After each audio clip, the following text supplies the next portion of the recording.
بسم الله الرحمن الرحيم الحمد لله رب العالمين والصلاة والسلام على سيد المرسلين وعلى آله وصحبه أجمعين۔ ارشاد باری تعالی ہے لقد كان لكم في رسول الله أسوة حسنة۔ تو اسی آیت کے روشنی میں ہم سیرت کو پڑھنے کی کوشش کر رہے ہیں، اور جیسے کہ اس آیت میں یہی فرمایا گیا کہ نبی کریم صلی اللہ علیہ وسلم کو اسوہ حسنہ بنایا گیا، اور یہ اسوہ صرف نماز، روزے، زکوٰۃ، حج اور لین دین تک نہیں ہے، بلکہ یہ وہ اسوہ حسنہ ہے جو کہ ہماری پوری زندگی کے لیے ہے، ہمارے ہر معاملے کے لیے ہے، چاہے ہم اپنے گھر میں ہوں، باہر ہوں، اندر ہوں، بیوی بچوں کے ساتھ ہوں، بازار میں لوگوں کے ساتھ ہوں، یعنی جہاں پر بھی ہیں ہمیں فوراً پہلا معاملہ یہ ہونا چاہیے کہ اسوہ حسنہ کیا ہے، نبی کریم صلی اللہ علیہ وسلم نے اس چیز پہ کیسے عمل کیا تھا۔ تو آئیے پہلے ہم یہ دیکھتے ہیں کہ یہ کیوں پڑھتے ہیں ہم، سیرت نبی صلی اللہ علیہ وسلم کی ضرورت کیوں ہے، اور اس کو ہم کس طرح پڑھنا چاہتے ہیں، کیا اس کی اہمیت ہے۔ تو ان حوالے سے ہم بات کریں گے آج۔ پہلے تو سب سے پہلی بات تو یہ ہے کہ اس میں رسول اللہ صلی اللہ علیہ وسلم کے بارے میں ایک مکمل معلومات حاصل کرنا مقصود ہے، کہ نبی کریم صلی اللہ علیہ وسلم کی اس حیات طیبہ کے بارے میں ہمارے پاس مکمل علم ہو۔ آپ کا نسب کیا تھا، آپ کی ولادت کب ہوئی، اور آپ کی پھر بچپن کیسے گزرا، اور نشو و نما کیسے ہوئی، پھر جب آپ کی بعثت ہوئی تو آپ نے پھر دعوت کا کیا انداز اختیار کیا، کس طرح دعوت دی، اور پھر جو بھی آپ کے سے حوالے سے چیزیں ہیں وہ ہمیں سبھی جاننی چاہیے، اور یہ نبی کریم صلی اللہ علیہ وسلم سے محبت کا تقاضا ہے۔ ہم دعویٰ تو کرتے ہیں کہ ہمیں نبی کریم صلی اللہ علیہ وسلم سے محبت ہے، اور محبت کا ہی لفظ استعمال کیا گیا، عشق کا لفظ استعمال نہیں کیا گیا، تو محبت ہی کی بات کریں گے کہ یہ محبت ہے۔ تو اسی لیے پھر نبی کریم صلی اللہ علیہ وسلم کی حیات طیبہ کے تمام گوشوں پر ہمیں ہماری نظر ہونی چاہیے، ہمیں اس کے بارے میں علم ہونا چاہیے۔ اور دوسری بات یہ ہے کہ نبی کریم صلی اللہ علیہ وسلم کی تمام امور میں، تمام معاملات میں، تمام اعمال میں آپ کا طریقہ کار کیا تھا، جیسے کہ آپ کے سونے کا طریقہ کیا تھا، کھانے پینے کا، اور گھر میں اپنے بیوی کے ساتھ اور جتنے بھی متعلقین ہیں ان کے ساتھ کیا طریقہ تھا، سفر میں کیا تھا، جنگ میں کس طرح کے معاملات تھے، اور اپنے رب کے ساتھ آپ کا ایک تعلق کیسے بنتا تھا، اسی طرح مخلوق کے ساتھ پھر آپ کا معاملہ کیا ہوتا تھا۔ یعنی یوں کہہ لیجئے کہ پوری زندگی کے تمام معاملات میں آپ کے طور طریقے کیا تھے۔ تو یہی تو وہ اسوہ حسنہ ہے، یہی تو ہم نے جاننا ہے۔ اور تیسری بات یہ ہے کہ اس سے وہ ہم نے سبق حاصل کرنے ہیں۔ کون سے وہ سبق ہے، کون سے وہ درس ہیں جو ہم نے حاصل کرنے ہیں۔ اس لیے کہ صرف پڑھنا ہی تو کافی نہیں ہے کہ ہم یہ سمجھیں کہ ہم صرف پڑھ لیں تو کافی ہے، یا ہم نے سیرت کی کتابیں جمع کر لیں اور ہم اس کو ہی سامنے رکھ کے پڑھتے رہیں۔ یقیناً اچھی بات ہے، منع نہیں ہے، نہ میں اس کو برا کہہ رہا ہوں، مطلب یہ ہے کہ سیرت کو پڑھنے کے جو مقاصد ہیں وہ ہمارے سامنے رہنے چاہیے کہ ہم نے اس سے کچھ حاصل کرنا ہے۔ مطلب یہی ہے کہ ربیع الاول میں بھی دیکھتے ہیں کہ لوگ سیرت کی محفلیں سجاتے ہیں، اجتماعات ہوتے ہیں، کانفرنسز منعقد ہوتی ہیں، اور طرح طرح سے نبی کریم صلی اللہ علیہ وسلم کی سیرت کو اجاگر کیا جاتا ہے۔ لیکن دیکھنا یہ ہے کہ کیا آپ صلی اللہ علیہ وسلم کی سیرت کا کچھ بھی حصہ کتنا ہے جو کہ ہمیں نظر آ رہا ہو ان لوگوں میں جو کہ نبی کریم صلی اللہ علیہ وسلم سے محبت کا دعویٰ کر رہے ہیں اور یہاں پہ سیرت کے جلسے منعقد کر رہے ہیں، ان میں کوئی ایسی رمق نظر آتی ہے، کوئی ایسا شائبہ نظر آتا ہے، کچھ اس کا تاثر نظر آتا ہے کہ سیرت انہوں نے جو پڑھی ہے اس پہ عمل بھی کیا ہے یا نہیں کیا ہے. تو یہی وہ چیز ہے کہ ہم نے اس سے وہ درس لینا ہے تاکہ جس کے ذریعے سے ہم صحیح معنی میں اس پر عمل کر کے دکھا سکیں. چوتھی بات یہ ہے کہ یہاں پر اسلام کا ایک عملی نمونہ نظر آ رہا ہے ہمیں کہ نبی کریم صلی اللہ علیہ وسلم نے جو قرآن کریم کی ایک مکمل تفسیر ہے اس میں انہوں نے ہر چیز کو عمل کر کے دکھایا. نماز روزہ تو ہے ہی، عبادات تو ہیں ہی جو ہم نبی کریم صلی اللہ علیہ وسلم کے طریقے کے مطابق کرتے، اس کے علاوہ بھی جتنے بھی معاملات ہیں ہماری زندگی کے اس میں ہم نبی کریم صلی اللہ علیہ وسلم کے طریقے کے مطابق، آپ کے انداز کے مطابق، آپ کے تمام جو طریقہ کار تھے اس کے مطابق ہی عمل کریں گے تو وہ ایک عملی شکل نظر آتی ہے. اور یہی تو پھر چیز منتقل ہوتی چلی گئی. صحابہ کرام نے بھی آپ کو دیکھا اور آپ کے اس عمل کو ہی وہ ہمیشہ وہ بیان کرتے ہیں اور یہ کہتے ہیں کہ میں نے اس طرح نبی کریم صلی اللہ علیہ وسلم کو نماز پڑھتے دیکھا تھا، میں نے اس طرح نبی کریم صلی اللہ علیہ وسلم کو یہ ذکر کرتے دیکھا تھا. تو اس طرح اپنے ہر معاملے میں وہ نبی کریم صلی اللہ علیہ وسلم کی طرف ہی اپنی اس بات کو لوٹاتے ہیں اور بتاتے ہیں کہ یہ ہم نے اپنی آنکھوں سے دیکھا تھا. اور پھر یہی چیز تابعین تک پہنچی، تابعین سے ہوتی ہوئی آج ہم تک وہ بات پہنچ چکی ہے. تو اگر وہ صحیح روایت سے ہے، صحیح طریقے سے ہے، صحیح سند سے ہے تو وہی تو ہمارے لیے اصل دلیل ہے. اور اسی طرح پھر نبی کریم صلی اللہ علیہ وسلم کی جو معجزات ہیں، جو آپ کی نبوت کے دلائل ہیں، ان کو جب ہم پڑھتے ہیں اس کے ذریعے ہی سے پھر ہمارے ایمان میں اضافہ ہوتا ہے، یقین میں اضافہ ہوتا ہے. نبی کریم صلی اللہ علیہ وسلم کی نبوت پر پختہ یقین ہو جاتا ہے کہ کس طرح اللہ تعالیٰ نے نبی کریم صلی اللہ علیہ وسلم کی مدد فرمائی ان معجزات کے ذریعے سے. اور وہ چیز جو ہمیں بہت ہی مشکل نظر آتی ہے، ناممکن نظر آتی ہے، وہ کیسے نبی کریم صلی اللہ علیہ وسلم کے ہاتھوں سے وہ سر انجام پائی اور وہ چیز معجزے کے طور پر ہمارے سامنے آئی. چھٹی بات یہ ہے کہ ہم یہ دیکھیں کہ نبی کریم صلی اللہ علیہ وسلم سے جو بات ثابت ہے، جو صحیح ہے، اس کو ہم جانیں. اس لیے کہ ایک محبت ہے اب لوگوں میں، لیکن محبت میں بھی غلو کرنے کی اجازت نہیں دی گئی. اور خاص طور پہ آپ نے اپنے بارے میں یہی فرمایا کہ مجھے بھی اس طرح مت کر دینا جیسے کہ عیسائیوں نے ابن مریم کے ساتھ کیا، ان کو خدا اور خدا کا بیٹا بنا دیا، تو میرے ساتھ ایسا غلو مت کرنا. تو یہی معاملہ ہے یہاں پر بھی کہ بعض دفعہ غلو میں ایسی باتیں بیان کر دی جاتی ہیں جو کہ صحیح سند سے ثابت نہیں ہوتی، جو کہ جس کے بارے میں کوئی ہمیں دلیل نہیں ملتی. تو اسی لیے ضروری بات یہی ہے کہ جو بات بھی ہو وہ پوری طرح مستند روایات سے ثابت ہو، چاہے وہ احادیث سے ہم لے رہے ہیں، تاریخی روایات ہیں، سیرت کی کتابوں سے لے رہے ہیں، وہ سب جب تک کہ ہم اس طرح مکمل طور پر مستند طور پر نہیں لیں گے اس وقت تک بات نہیں بنے گی. اور ساتویں بات یہ ہے کہ اس سے معلوم ہوتا ہے کہ نبی کریم صلی اللہ علیہ وسلم جیسا قائد اور رہبر اور رہنما ان کی کیا صفات تھی، اس لیے کہ یہ صفات ہمیں کسی اور میں نہیں مل سکتی. یہ صفات جو اللہ تعالیٰ نے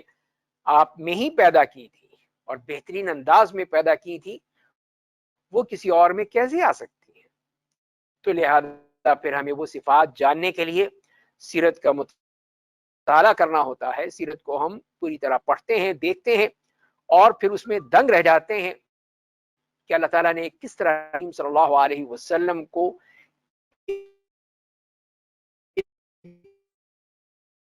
اتنی بہترین اخلاق تھا جو مکمل انداز میں ہمیں نبی کریم صلی اللہ علیہ وسلم کی ذات اقدس میں ملتا ہے. اور آخری بات یہ ہے کہ اس کے ذریعے سے ہم اسلام کا علم حاصل کرتے ہیں، اسلام کو پہچانتے ہیں عقیدت کے لحاظ سے، شریعت کے لحاظ سے، اخلاق کے لحاظ سے، اس کے معاملات کے لحاظ سے، یعنی ہر پہلو جو ہے وہ ہمیں اسلام کے اندر نظر آتا ہے، اسلام کے حوالے سے نظر آتا ہے اور اسلام کو سیکھنے میں مدد ملتی ہے. اس لیے کہ نبی کریم صلی اللہ علیہ وسلم دین اسلام لے کر آئے اور اس دین کی تمام تعلیمات کو لے کر آئے. کوئی جزوی نہیں تھی، کلی طور پر ہر چیز کو آپ نے بتایا، لوگوں تک پہنچایا. تو وہ اسلام ہم سمجھنے میں سب سے ممد و معاون ثابت جو ہوتی ہے وہ چیز یہ سیرت کا مطالعہ ہے. جب سیرت کا مطالعہ کرتے ہیں تو وہیں پر ہی ہمیں اسلام کا بھی مطالعہ ہوتا ہے کہ دین اسلام کیا ہے. اور نئی بات یہ ہے کہ اسی سیرت کے مطالعے کے ذریعے ہی سے ہمیں قرآن کریم سمجھنے میں آسانی ہو جاتی ہے، احادیث کو سمجھنے میں آسانی ہو جاتی ہے، اس لیے کہ یہ دونوں بنیادی مصادر ہیں سیرت کے. اور پھر جب ہم سیرت میں کتنے ہی واقعات پڑھتے ہیں جن کا حوالہ ہمیں قرآن میں ملتا ہے، تو قرآن کریم تو سیرت کی کتاب نہیں ہے، وہ تو اللہ تعالیٰ کی طرف سے ایک ہدایت کی کتاب ہے. تو اس میں صرف اشارے ہوتے ہیں، حوالے ہوتے ہیں اور درس عبرت ہوتا ہے، لیکن اس کی تفصیل وہ ہمیں احادیث میں ملتی ہے، سیرت کی کتابوں میں ملتی ہے. اور اس کے ذریعے سے پھر ہم یہ سمجھ جاتے ہیں کہ اللہ تعالیٰ نے جو اشارہ کیا ہے وہ کس بات کی طرف اشارہ ہے، اس کی تفصیل کیا تھی، اس کے ما قبلہ ما بعدہ، یعنی اس سے پہلے اس کے بعد کے جو مسائل ہیں وہ کیا تھے، وہ سب ہمیں اس طرح سیرت سے ملتے ہیں. اور 10ویں بات یہ ہے کہ ہمیں ہر بات میں اسلام کا موقف پتہ چل جاتا ہے اور کس طرح لوگوں کے ساتھ ہم نے معاملات کرنے ہیں. اس میں دوست بھی ہیں، دشمن بھی ہیں، مسلمان بھی ہیں، کافر بھی ہیں، ایسے لوگ بھی ہیں جن کے ساتھ ہمارے معاہدے ہوئے ہیں، ایسے بھی ہیں جو کہ خیانت کرنے والے ہیں. تو یہ تمام چیزیں جو ہیں وہ ہمیں اسی سیرت کے مطالعے سے معلوم ہوتی ہیں کہ نبی کریم صلی اللہ علیہ وسلم نے اپنے بڑے سے بڑے دشمن کے ساتھ کیسا معاملہ کیا تھا. وہ فتح مکہ کے موقع پر ہمیں بہترین آپ کی وہ تصور ملتا ہے اور بہترین آپ کا طریقہ ملتا ہے کہ آپ نے تمام ان دشمنوں کو جو آپ کے جانی دشمن تھے، یہ نہیں ہے کہ صرف وہ زبانی گفتگو کرتے تھے، بلکہ جنہوں نے کوشش کی کہ اس دعوت کو ختم کریں، اس داعی کو ختم کریں، اور اس دین کے دشمن تھے، دین داروں کے دشمن تھے، اس کے باوجود آپ نے ان کو سب کو معاف کر دیا. تو یہ اتنی وسعت ظرف اور اتنی دل کی فراخی یہ ایک نبی میں ہی ہو سکتی ہے اور کوئی نہیں کر سکتا. بہت مشکل ہے یہ، لیکن ہم دیکھتے ہیں کہ نبی کریم صلی اللہ علیہ وسلم نے کتنی وسعت ظرفی کے ساتھ اور عفو درگزر کے ساتھ، حلم کے ساتھ آپ نے ان سب کو معاف فرما دیا. اور پھر ہم یہ بھی دیکھتے ہیں کہ جس میں ہم اس سیرت کے معاملے میں کہ جہاں پہ ہم کتاب اللہ کو سمجھتے ہیں، وہاں پہ پھر ایک طرح سے اگر ہم دل و جان سے پڑھیں اور اس کو سمجھنے کی کوشش کریں تو ایک وہ حلاوت ایمانی محسوس ہوتی ہے. اور یہ تصور کریں کہ یہ واقعات ہم اپنی آنکھوں سے دیکھ رہے ہیں، تو جب یہ صورت ہوگی، یہ کیفیت ہوگی، تو پھر آپ خود محسوس کریں گے کہ آپ کو اس میں ایک خوشی بھی محسوس ہو رہی ہے، ایک سکون بھی محسوس ہو رہا ہے، ایک اطمینان بھی محسوس ہو رہا ہے. اور پھر اس کے ساتھ ساتھ آپ کے اندر اور محبت بڑھتی چلی جاتی ہے. تو اسی لیے جن لوگوں نے سیرت پر لکھا ہے، اور خاص طور پہ ایسے مصنفین کرام جنہوں نے پوری طرح ڈوب کر لکھا ہے اور پوری محبت کے ساتھ لکھا ہے، تو ان کی تحریریں پڑھ کر بھی انسان کے دل میں وہ ایمان تازہ ہو جاتا ہے، اس کی روح کو جلا ملتی ہے اور وہ مزید اس میں آگے بڑھنے کی کوشش کرتا ہے. تو یہی وجہ ہے کہ سیرت کا مطالعہ جو ہے وہ انتہائی مفید، انتہائی انسان کے ایمان کو مضبوط کرنے والا ہے، انسان کی محبت کو بڑھانے والا ہے، جس کی کوئی حد نہیں رہتی. پھر وہ انسان اس محبت میں اس طرح مگن ہو جاتا ہے کہ پھر وہ اس دنیا تو اس کے سامنے کچھ رہتی ہی نہیں ہے. وہ تو اللہ کی محبت، اللہ کے رسول صلی اللہ علیہ وسلم کی محبت میں ہی پوری طرح گم ہو جاتا ہے، یوں کہہ لیجیے. اور پھر سیرت کی جو اہم خصوصیات ہیں کہ اس میں پہلی بات تو یہی ہے، جیسے میں نے عرض کیا کہ جتنی بھی روایات ہیں، اور یہ بہت ہی اہم چیز ہے ہمیں سامنے رکھنی چاہیے ہمیشہ، کہ جو بھی روایات ہم سنتے ہیں اور پڑھتے ہیں وہ مستند ہونی چاہیے. کوئی سنی سنائی بات یا جھوٹی یا من گھڑت روایات پر مبنی وہ بات قابل قبول نہیں ہوتی ہے، اس کو ہم قبول نہیں کر سکتے ہیں، اس کے لیے بہت مشکل ہے کہ ہم اس کو ہضم کر سکیں، قبول کر سکیں، اس لیے کہ یہ سب واقعات ہیں، یہ سب نبی کریم صلی اللہ علیہ وسلم کی زندگی کے مختلف گوشے ہیں، تو ان کو پھر ایک دوسرے کے ساتھ جب ملا کر دیکھا جاتا ہے تو اس سے پھر بات سمجھ میں آ جاتی ہے کہ یہ بات کہاں پر ٹکرا رہی ہے، کہاں پر اس میں کوئی خلا پیدا ہو رہا ہے، کہاں پہ یہ چیز فٹ نہیں ہو رہی ہے۔ ایک تو یہ ہے جو اسے ہم درایت کہتے ہیں، اور دوسری بات وہ روایت ہے کہ روایت میں جیسے میں نے عرض کیا تو وہ بھی انہی روایات پر مبنی ہونی چاہیے جو کہ صحیح روایات ہیں، مستند روایات ہیں، چاہے وہ حدیث کی ہوں اور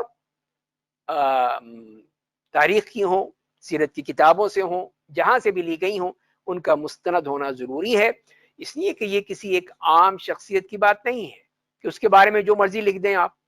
لیکن یہاں بات ہو رہی ہے نبی کریم صلی اللہ علیہ وسلم کی شخصیت کی،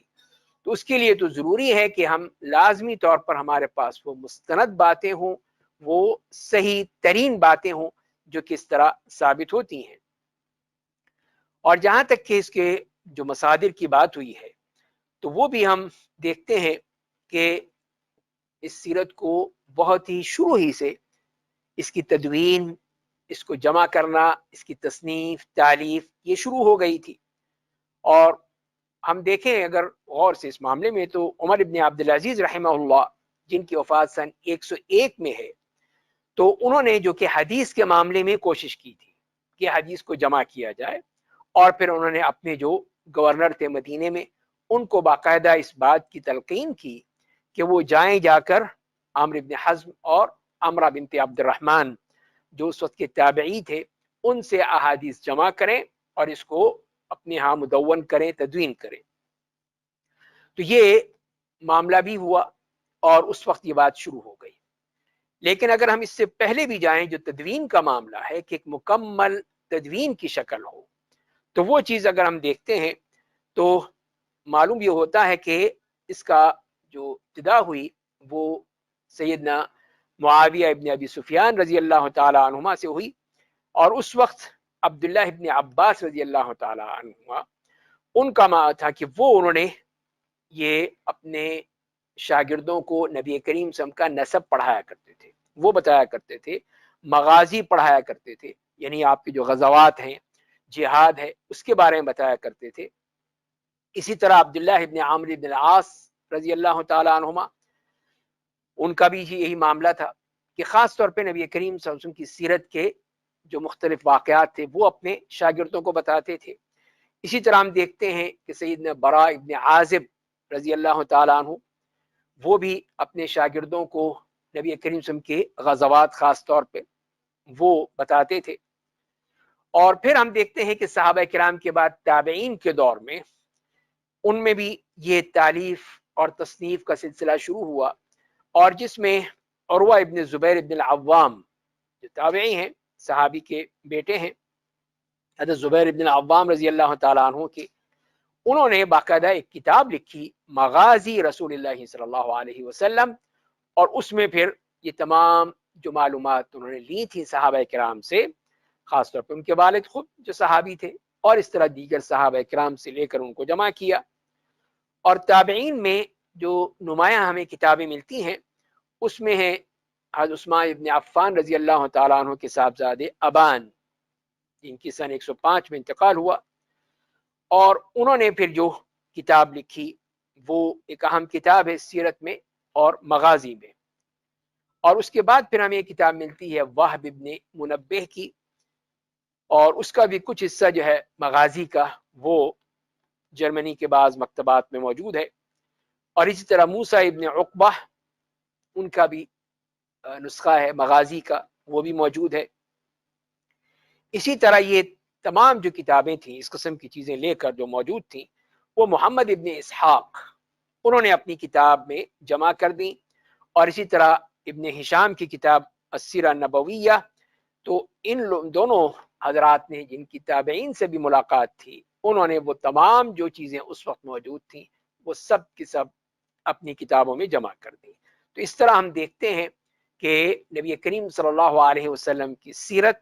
وہ بہت ہی ابتدائی دور میں ہی اس کے بارے میں اس طرح تدوین اور جمع ہونے کا سلسلہ شروع ہو گیا تھا، اور ان ائمہ کرام نے، صحابہ کرام میں سے ہیں، تابعین ہیں اور ان کے بعد آنے والے، انہوں نے اس چیز کو جمع کیا اور باقاعدہ کتابی صورت میں اس کو مدون کر دیا۔ تیسری بات یہ ہے کہ اس کی خصوصیت سیرت کی کہ یہ ایک شامل ہے، یعنی کامل ہے، شمول پایا جاتا ہے اور وضاحت پائی جاتی ہے۔ یعنی یہ نبی کریم صلی اللہ علیہ وسلم کی حیات طیبہ کا کوئی بھی گوشہ ایسا نہیں ہے جس کو کہا جائے کہ اس میں تو کوئی بات ہمیں ملتی نہیں ہے۔ ہر گوشہ، حتیٰ کہ ہم دیکھتے ہیں آپ کی بالکل جو نجی زندگی ہے اس کے بھی معاملات جو ہیں وہ ازواج مطہرات رضوان اللہ تعالی علیہن جمیعاً ان کے ذریعے سے ہم تک پہنچ چکے ہیں، وہ بھی معلوم ہو جاتے ہیں۔ تو خود اس سے دیکھیے کہ آپ جیسی شخصیت جس کا کوئی گوشہ جو ہے وہ غائب نہیں ہے، کوئی گوشہ ایسا نہیں ہے کہ جس کے بارے میں ہمیں کوئی علم نہ ہو، بلکہ نبی کریم صلی اللہ علیہ وسلم کی زندگی کے ہر گوشے پر ہمیں رہنمائی ملتی ہے۔ تو یہی وہ شمول ہے کہ ہر طرح سے شامل ہے، اس میں کسی قسم کا کوئی نقص نہیں ہے، کوئی کمی نہیں ہوتی کہ کوئی یہ کہے کہ یہ چیز تو پتہ ہی نہیں چلتی ہے۔ اور پھر دوسری بات ہے کہ واضح ہے، وضوح جو ہے وہ بھی اس معاملے میں کہ ہر چیز بالکل واضح انداز میں بتائی گئی ہے، اور جہاں قرآن کریم میں بتائی گئی، احادیث میں بتائی گئی، سیرت کی کتابوں میں بتائی گئی، تو وہ تمام چیزیں جو ہیں وہ ہمیں ملتی ہیں جو کہ ان روایات میں ہمیں جمع کی گئی ہیں، بالکل واضح انداز میں ملتی ہیں۔ اور اب دیکھ لیجیے مثال کے طور پر کہ نبی کریم صلی اللہ علیہ وسلم کا رنگ کیسا تھا، آپ کی ناک ہے، آنکھیں ہیں، کان ہیں، دانت ہے، منہ ہے، یعنی کہ یہ چھوٹی جو ہے، بال ہیں، کتنے لمبے بال تھے، چلنا ہے، پھرنا ہے، بیٹھنا ہے، اٹھنا ہے، بات کرنا ہے، ہنسنا ہے، مسکرانا ہے، کھانے کون سے آپ کو پسند تھے، کس طرح کھایا کرتے تھے، کس طرح پیا کرتے تھے، یعنی اور جیسے میں نے بتایا کہ نجی باتیں، آپ کی گفتگو، وہ سب چیزیں ہمیں مل جاتی ہیں۔ تو یہ سب چیزیں اسی بات کی دلیل ہے کہ ان صحابہ کرام نے، صحابیات نے ان چیزوں کو سب محفوظ رکھا، ان سب کو پھر آگے بتایا اس کو، تاکہ وہ چیزیں جو ہیں ہمارے لیے زندگی میں مشعل راہ ثابت ہو۔ تو اور پھر یہی سب سے بڑی بات بھی ہے کہ یہ ساری سیرت یہ سب محفوظ ہو گئی ان کتابوں میں۔ جو کتاب ہم پڑھ رہے ہیں وہ دیکھ لیجئے، اس کے علاوہ اور بھی جتنی بھی کتابیں ہیں سب میں یہ چیزیں باقاعدہ حفاظت کے ساتھ رکھی گئیں۔ ان علماء کرام نے، ائمہ کرام نے ان سب کو باقاعدہ محفوظ کیا۔ تو آئیے اب دیکھتے ہیں ہم اگلے مرحلے میں کہ یہ سیرت ہم کہاں سے لیتے ہیں، وہ کون سے مصادر ہیں، کون سی وہ کتابیں ہیں جہاں سے یہ سیرت لی جا سکتی ہے۔ تو اس میں سب سے پہلی بات تو یہ ہے کہ قرآن کریم جس میں نبی کریم صلی اللہ علیہ وسلم کی سیرت کے مختلف گوشے بیان کیے گئے ہیں۔ مثال کے طور پر ہم دیکھتے ہیں آپ کے بچپن کی بات ملتی ہے، جیسے فرمایا سورہ والضحیٰ میں، الم یجدک یتیما فآوی ووجدک ضالا فہدی ووجدک عائلا فاغنی۔ پھر اس کے بعد جو نزول وحی کے بعد کا جو معاملہ تھا، وہ مرحلہ تھا، اس میں بھی جیسے کہ آپ غار حرا سے تشریف لائے اپنی زوجہ مطہرہ حضرت خدیجہ رضی اللہ تعالی عنہا کے پاس، اور پھر آپ نے کہا کہ زملونی زملونی دثرونی، تو وہی قرآن کریم نے نقل فرما دیا کہ یا ایھا المزمل قم اللیل الا قلیلا نصفہ او انقص منہ قلیلا او زد علیہ ورتل القرآن ترتیلا انا سنلقی علیک قولا ثقیلا۔ اور پھر اسی طرح سورہ مدثر میں یا ایھا المدثر قم فانذر وربک فکبر۔ تو کس طرح نبی کریم صلی اللہ علیہ وسلم پر یہ آیات نازل ہوئیں، آپ کو مخاطب کیا گیا، اور کتنا محبت بھرا خطاب ہے کہ آپ جتنا بھی غور کریں کہ اللہ کی طرف سے کس طرح آپ کے دل کو سکون دینے کے لیے کہ ایک پہلا مرحلہ ہے، اور آپ اس کے لیے آپ کو تیار کیا گیا، اور آپ کو پھر یہ وہی آپ پر اتاری گئی۔ پھر اسی طرح ہم دیکھتے ہیں کہ حضرت زینب بنت جحش رضی اللہ تعالی عنہا سے آپ کی جو شادی تھی اور ان کی طلاق ہو گئی حضرت زید بن حارثہ رضی اللہ تعالی عنہ سے، تو وہاں پر بھی قرآن کریم کی آیت نازل ہو گئی۔ سورہ احزاب میں ہم آیت یہ پڑھتے ہیں، اور پھر سورہ احزاب میں جہاں پہ اس کا ذکر فرمایا گیا وہاں پہ اس کے ساتھ ساتھ آپ کی ازواج مطہرات کے بارے میں، صحابہ کرام کے بارے میں اور غزوہ احزاب کے حوالے سے وہ کتنی ہی تفاصیل جو ہیں ہمیں ایک ہی صورت میں مل جاتی ہیں۔ اور اسی طرح قرآن کریم میں جو سیرت کے باتیں آئی ہیں، سیرت کے بارے میں گفتگو کی گئی ہے، اس میں وہ معاملے بھی ہیں جو کہ سوالات ہوتے تھے، آپ سے سوال کرتے تھے، کہیں یہودی آپ سے سوال کر رہے ہیں، کہیں صحابہ کرام آپ سے کوئی سوال کرتے تھے، کوئی مسئلہ پیش آ جاتا تھا، کسی قسم کی کوئی بھی مشکل آ جاتی تھی تو وہ آ کے پھر پوچھتے تھے، تو پھر اللہ تعالیٰ کی طرف سے اس کا جواب آتا تھا۔ وَيَسْأَلُونَكَ عَنِ الرُّوحِ قُلِ الرُّوحُ مِنْ أَمْرِ رَبِّي وَمَا أُوتِيتُم مِنَ الْعِلْمِ إِلَّا قَلِيلًا۔ اور ایک چیز جو اہم قرآن کریم نے نقل کی وہ قصہ افک میں، جس میں آپ کی زوجہ مطہرہ حضرت عائشہ رضی اللہ تعالی عنہا پر بعض لوگوں نے جو افترا پردازی کی تھی، تو کس طرح اللہ تعالیٰ نے سورہ نور کی آیت نمبر 11 سے لے کر 26 تک انتہائی تفصیل کے ساتھ اس بات کو بیان کیا، اور اس بات میں اللہ تعالیٰ کی طرف سے وہ غصہ نظر آتا ہے کہ یہ بات، اور وہ بھی نبی کریم صلی اللہ علیہ وسلم کی زوجہ مطہرہ کے لیے یہ چیز جو ہے وہ قابل قبول نہیں ہے۔ تو اس طرح ہم دیکھتے ہیں کہ قرآن کریم یہ پہلا مصدر ہے، پہلا وہ سورس ہے کہ جہاں سے ہم سیرت کے بارے میں یہ معاملات یا واقعات دیکھتے ہیں۔ دوسری چیز ہے وہ ہے سنت نبویہ، نبی کریم صلی اللہ علیہ وسلم سے جو احادیث آئی ہیں، تو یہ بھی جیسے میں نے عرض کیا کہ یہ تو تفصیلی ہے، پوری سیرت ہی ہے ایک طرح سے، کہ اس میں نبی کریم صلی اللہ علیہ وسلم کی ہر معاملے میں، کہ جہاں پہ عبادات کا معاملہ آتا ہے آپ دیکھ لیجئے، عقائد کے معاملات آتے ہیں، اخلاق کے معاملات آتے ہیں، لین دین کی باتیں ہیں، معاملات ہیں، آپ کی معاشرت ہے، آپ کی معیشت ہے، یعنی جو بھی چیزیں ہیں جس پر ہم کوشش کریں گے کہ اس پر روشنی ڈالیں، تو وہ تمام چیزیں جو ہمیں احادیث سے ملتی ہیں، تو ان احادیث میں ہی، اور پھر ان کی جب ہمیں استنادی حیثیت معلوم ہو جاتی ہے کہ وہ کچھ صحیح ہیں، تو دل کو اطمینان ہوتا ہے کہ یہی چیز ہے جو کہ ہمیں نبی کریم صلی اللہ علیہ وسلم کی اس ذات اقدس کے بارے میں ہمیں وہ معلومات دی جا رہی ہیں۔ اور اس کے بعد جو تیسرا مصدر ہے وہ ہے کہ جو وہ کتابیں جو کہ سیرت پر لکھی گئی، اس میں جیسے میں نے عرض کیا کہ یہ سلسلہ وہ صحابہ کرام کے دور سے ہی شروع ہو گیا تھا، اور اس میں ان صحابہ کرام نے کہیں لکھا بھی ہوگا، لیکن اس کے ساتھ ساتھ جو ان کی تدریس تھی، تعلیم تھی، اس میں بھی وہ اپنے شاگردوں کو نبی کریم صلی اللہ علیہ وسلم کے غزوات کے بارے میں بتایا کرتے تھے، اور پھر یہی جو جتنی بھی اس طرح کی تفاصیل تھیں وہ جمع ہوتی چلی گئیں، اور ان اولین کتابوں میں جیسے میں نے ذکر کیا، اس میں محمد ابن اسحاق کی کتاب، ابن ہشام کی کتاب، اور اس طرح اور دوسرے محدثین کی کتابیں، یہ وہ ذخیرہ ہے جو کہ ابتدائی ذخیرہ تھا، اور اس کے بعد پھر سلسلہ چلتا رہا، اور آج تک یہ جو بھی اس مبارک سلسلے میں اپنا نام لکھوانا چاہتا ہے وہ اسی معاملے میں کام کرتا ہے، لکھتا ہے، اور طرح طرح سے مختلف انداز سے جو بھی آپ کے متعلقین تھے، کہیں آپ کے ازواج مطہرات پہ لکھ رہے ہیں، کہیں آپ کے جو رشتہ دار ہیں ان پر بات ہو رہی ہے، کہیں آپ کی صاحبزادیوں پر بات ہو رہی ہے، یہاں تک کہ وہ لوگ جو کہ نبی کریم صلی اللہ علیہ وسلم کے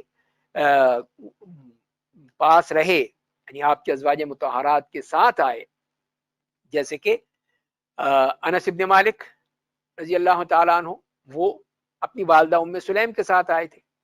اس طرح ام حبیبہ کے ساتھ، اور دوسری ام سلمہ کے ساتھ، تو ان کے ساتھ جو لوگ آئے ان کو بھی آپ نے بالکل اپنی اولاد کی طرح سمجھا، تو یہی وہ ربیب ہیں، ربائب ہیں، تو ان کو نبی کریم صلی اللہ علیہ وسلم نے کس طرح ان کی پرورش کی، کس طرح ان کی تربیت کی، تو اس پر بھی لوگوں نے لکھا۔ یعنی کوئی بھی گوشہ دیکھ لیجئے جو ہمیں معلوم ہو کہ وہ نظروں سے اوجھل رہ گیا ہو، ایسا نہیں ہوا، بلکہ ان مصنفین کرام نے نبی کریم صلی اللہ علیہ وسلم کے ہر گوشے کو اس طرح نمایاں کیا ہے، اجاگر کیا ہے، اور لوگوں کے سامنے رکھا ہے۔ تو یہ وہ چیز ہے کہ جس طرح ہمیں ملتا ہے اور اس کے ساتھ ساتھ پھر نبی کریم صلی اللہ علیہ وسلم کی نسب کا معاملہ ہے، اور آپ کے وہ زندگی کا جو مکی زندگی تھی، مدنی زندگی تھی، آپ کے جو غزوات ہیں، اس طرح. تو یہ تمام وہ چیزیں ہیں جو کہ ہمیں سیرت کے انہی حوالوں سے ملتی ہیں، انہی کتابوں میں اور ان چیزوں میں، اور جس کے ذریعے سے ہم اصل جو نبی کریم صلی اللہ علیہ وسلم کی سیرت کو ہم سمجھ سکتے ہیں، اور اس کے ذریعے ہی سے ہم اپنے ایمان کو تازہ کر سکتے ہیں. نبی کریم صلی اللہ علیہ وسلم سے جو ہمارا ایک تعلق ہے، وہ تعلق صرف یہ نہیں ہے کہ وہ ایک نبی ہیں، ہم مقتدی ہیں اور ان کی امتی ہیں، بلکہ یہ ہے کہ ہم پوری طرح ان کے لیے اپنی جان کو قربان کرنے کے لیے تیار ہیں. یہ ایک جذبہ ہونا چاہیے جو صحابہ کرام میں جذبہ تھا، کہ وہ اسی پہ رہتے تھے، یہی کہا کرتے تھے فدا کا ابی و امی، آپ پر میرے ماں باپ فدا ہوں. تو اسی لیے پھر وہ ان کو اللہ تعالیٰ نے کتنا اونچا مقام دیا کہ انہوں نے نبی کریم صلی اللہ علیہ وسلم کی ہر معاملے میں، ہر طرح سے آپ کا ساتھ دیا ہے. آپ کی ہر چیز میں جو بھی آپ نے کہا، وہاں پر کبھی بھی یہ نہیں ہوا کہ نہیں یہ میں نہیں کروں گا، یہ میں نہیں کر سکتا، بلکہ آپ نے اس کو پوری طرح کیا. تو یہ وہ جذبہ ہے. تو یہ اگر جذبہ پیدا ہو جائے تو وہی تو ایک سچے مومن کا جذبہ ہے، سچے مومن کی نشانی ہے. اس کا وہ ایک بہترین انداز ہے کہ وہ پھر نبی کریم صلی اللہ علیہ وسلم سے جو محبت کرتا ہے، تو اس محبت میں صرف وہ زبانی نہیں ہے، کلامی نہیں ہے، صرف تحریری نہیں ہے، بلکہ اس میں اس کا کچھ نہ کچھ پرتو نظر آتا ہے، جس سے معلوم ہوتا ہے کہ یہ شخص واقعی نبی کریم صلی اللہ علیہ وسلم سے ایک یقینی محبت رکھتا ہے. تو یہ اگر سیرت کو پڑھنے سے، سیرت کو سمجھنے سے، سیرت کے ہر پہلو کو جاننے سے اگر ہمیں مل جائے تو اس سے بڑھ کر دولت کیا ہو سکتی ہے. اور پھر جیسے میں نے عرض کیا، کسی کے ذریعے سے پھر ہم قرآن کو سمجھ سکتے ہیں، احادیث کو سمجھ سکتے ہیں، اور پھر اپنے اوپر اس کو نافذ کر سکتے ہیں. یہ ہے اصل چیز. اور اسی لیے نبی کریم صلی اللہ علیہ وسلم جو فرمایا ہے کہ لا یؤمن احدکم حتی اکون احب الیہ من ولدہ ووالدہ، اور ایک روایت میں آتا ہے والناس اجمعین، کہ تم میں سے کوئی شخص مومن نہیں ہو سکتا، صاحب ایمان نہیں ہو سکتا، اس کا ایمان مکمل نہیں ہو سکتا جب تک کہ میں اس کے ہاں محبوب ہو جاؤں، اس کی اولاد سے بھی بڑھ کر، اس کے والدین سے بھی بڑھ کر، اور جیسے دوسری روایت میں آیا تمام لوگوں سے بڑھ کر. تو یہ ہے اصل چیز جو محبت ہے، جو اس بات کا تقاضا کرتی ہے کہ ہم نبی کریم صلی اللہ علیہ وسلم کو سیرت کو جب پڑھتے ہیں تو ایمان کے ساتھ، پورے ایمان کو بڑھانے کے لیے، اس لیے کہ ورنہ تو ایمان ہی نہیں ہے، صرف آپ نے پڑھ لیا، سن لیا اور بس نہیں. اس کے بعد جو عمل کا تقاضا ہے وہ ہونا چاہیے. وہ ہوگا تبھی صحیح معنی میں ہم یہ کہہ سکیں گے کہ ہم نبی کریم صلی اللہ علیہ وسلم سے محبت کرتے ہیں. تو آپ کی محبت کا تقاضا پھر یہی ہے کہ ہم پوری طرح ان چیزوں کو پڑھیں، سمجھیں اور اس کو پھر اپنے اوپر نافذ کرنے کی کوشش کریں کہ ہم باقی ان کے امتی بن کر ان کو دکھائیں گے کہ وہ جب وہاں پہ حشر کے مقام پر، قیامت، وہاں پر جب ہمیں پہچانیں گے. اور کس طرح پہچانیں گے؟ جیسے کہ حدیث سے معلوم ہوتا ہے کہ آثار الوضو، وضو کے جو نشانات ہیں، تو ہمارے ہاتھ، ہمارے پاؤں، ہمارے چہرے جو چمک رہے ہوں گے، دمک رہے ہوں گے، اسی وضو کی خصوصیت سے اس سے پہچانیں گے. اور پھر اس میں اگر کوئی غلط لوگ ہوں گے تو وہ پھر آپ کے قریب نہیں آ سکیں گے، فرشتے ان کو دور کر دیں گے. لیکن جو صاحب ایمان ہیں، جنہوں نے اپنی زندگی میں ہمیشہ نبی کریم صلی اللہ علیہ وسلم کی سنت کو سامنے رکھا تھا اور اسی کی اقتداء کی تھی، اسی کی اتباع کی تھی، اور دل میں ان کی محبت پوری طرح گامزن تھی، تو وہی لوگ ہیں جن کو پھر وہ شرف ملے گا کہ نبی کریم صلی اللہ علیہ وسلم کے دست مبارک سے وہ پانی پیئیں گے، حوض کوثر کا پانی پیئیں گے. تو یہ ہے وہ ان کے لیے نشانی اور ان کو اتنا بڑا اعزاز جو وہاں ملنے والا ہے، اسی صورت میں کہ وہ نبی کریم صلی اللہ علیہ وسلم سے محبت ہو، اور وہ محبت سچی اور حقیقی محبت ہو، خالص ہو، صرف دکھاوے کی نہ ہو، معینہ مدت کے لیے نہ ہو، پوری زندگی کے لیے ہو، ہمیشہ کے لیے ہو. تو وہ چیز اگر ہمیں مل جائے تو اس سے بڑھ کر دولت کیا ہو سکتی ہے. اللہ تعالیٰ مجھے بھی اور آپ کو بھی یہ دولت نصیب کرے، اور پھر ہم صحیح طور پر نبی کریم صلی اللہ علیہ وسلم کی سیرت کو پڑھ سکیں، سمجھ سکیں، اور پھر اس کو اپنے اوپر نافذ کر سکیں۔ اللہ تعالی ہمارا حامی و ناصر ہو۔ وآخر دعوانا ان الحمد للہ رب العالمین۔